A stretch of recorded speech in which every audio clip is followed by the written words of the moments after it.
Tersembunyi di Gunung Argopuro, Danau Taman Hidup memiliki kisah mistis.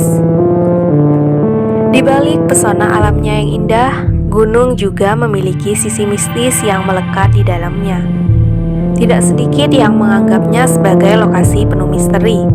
Salah satunya Gunung Argopuro di Probolinggo, Jawa Timur. Di sini terdapat Danau Taman Hidup yang keindahannya begitu mempesona. Gunung ini menjadi incaran para pendaki dari mana saja. Biasanya mereka datang hanya untuk melihat keindahan danau. Mungkin tempat ini tidak banyak orang yang tahu. Yang tahu hanya segelintir pecinta alam yang sedang melakukan pendakian ke puncak Gunung Argopuro. Dikenal dengan trekking terpanjang sepulau Jawa, dengan akses dari Baderan, Bermi atau sebaliknya. Danau Taman Hidup ini masuk di wilayah Kecamatan Krucil, Kabupaten Probolinggo. Danau akan syarat mistis dan hutan lebatnya ini mempunyai sisi keindahan yang tidak dimiliki danau di daerah lain. Danau ini disinyalir menjadi tempat bermainnya penguasa zaman dahulu, yaitu Dewi Rengganis, yang merupakan sosok dewi yang sangat cantik. Konon karena anak dari selir Raja Majapahit, Dewi Rengganis dibuang ke pegunungan Argopuro ini.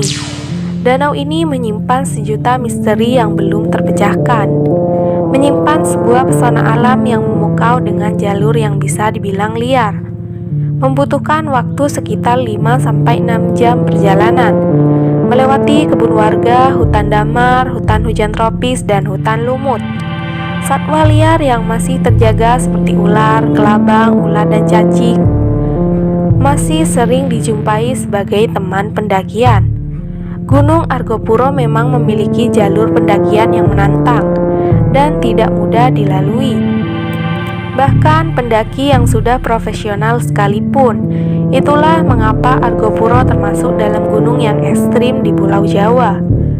Pendakian yang panjang dan lama akan membawa Anda sampai pada danau luas dikelilingi hutan belantara. Keindahannya tidak perlu diragukan lagi. Sejauh mata memandang yang ada hanya hamparan alam mengagumkan. Pendaki harus berhati-hati dan menjaga tingkah laku. Tidak boleh berkata kasar dan berteriak-teriak. Jika tidak, menurut masyarakat setempat, Dewi Rengganis akan marah dan mengakibatkan kabut turun, bahkan disertai hujan badai.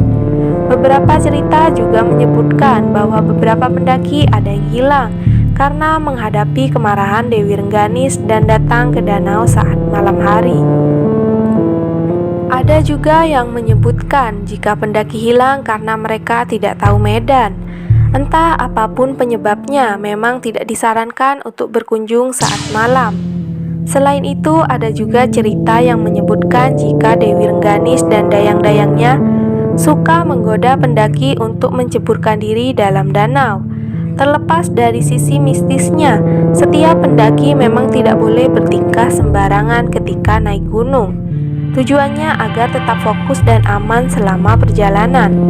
Di sekitar Danau Taman Hidup terdapat padang ilalang yang terlihat semakin cantik dengan adanya dermaga kayu yang sudah tua dan rusak.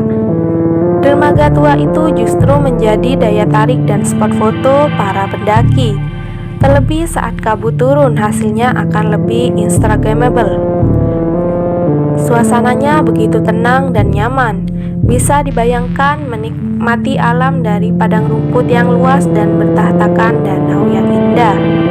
Biasanya dari dermaga ini pendaki mengambil air danau untuk minum dan masak. Ada juga orang yang sengaja datang ke sini untuk memancing ikan.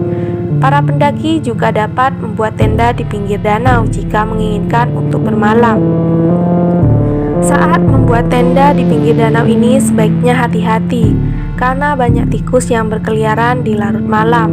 Tikus-tikus ini senantiasa mengincar makanan yang dibawa oleh pendaki.